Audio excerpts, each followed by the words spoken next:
हमारे साथ खास मेहमान जुड़े हुए हैं, रुद्र विक्रम सिंह, जो कि एक राजनीतिक विश्लेषक हैं। उनके पास चलते हैं और जानने की कोशिश करते हैं कि समाजवादी पार्टी के इस कदम के पीछे बड़ी वजह क्या हो सकती है। देखिए 2017 में जब चुनाव हुए थे या 2017 से कुछ महीने पहलों की भी मैं बात करूं तो अखिलेश यादव के सामने एक बहुत बड़ी चुनौती थी कि वो अपने पार्टी में ही अपने आप को बड़ा नेता साबित करें।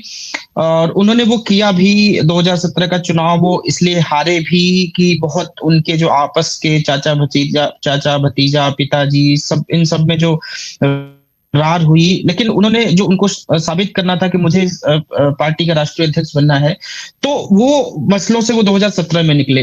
फिर आते हैं 2022 में जब चुनाव हुए तो वो हालांकि वो चुनाव हार गए, लेकिन ये एक उभर के आया कि उत्तर प्रदेश में अगर भारतीय जनता पार्टी का कोई मुकाबला कर सकता है तो वो अखिलेश यादव कर सकते हैं। और उसके पीछे उन्होंने अच्छी रणनीति से चुनाव लड़ा।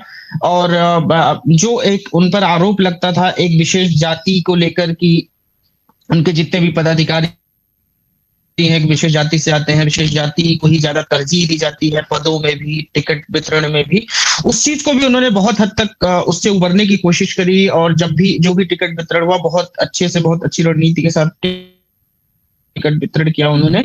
लेकिन हाँ, जो आपने अभी बात कही एसी कमरों वाली, वो उसी वजह से मुझे लगता है कि 2022 का जो चुनाव था वो हारे। और जो बहुत सीटें आपने देखी बहुत कम अंतर से हारे।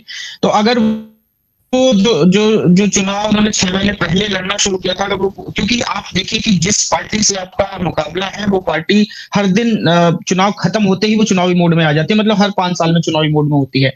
तो मुझे जहां तक ये समझ में आता है कि अखिलेश यादव का ये जो फैसला है, हो सकता है कि वो एक नई टीम के साथ 2024 पहले वो 2024 अगर मैं मानूं कि अगर 2027 की बात करें तो 2027 से पहले 2024 एक सेमीफाइनल के तौर पर होगा, उसमें उनको बहुत कुछ साबित करने की कोशिश होगी। और एक जो वो कोशिश कर रहे हैं कि एक जो मुस्लिम और यादव वाला जो फैक्टर है इस पार्टी के साथ जुड़ा हुआ है, वो फैक्टर उनसे निकले, क्योंकि उन्हें पता है कि जिस पार्टी से उनका मुकाबला है वो पार्टी किसी एक विशेष जाति की पार्टी नहीं कही जाती।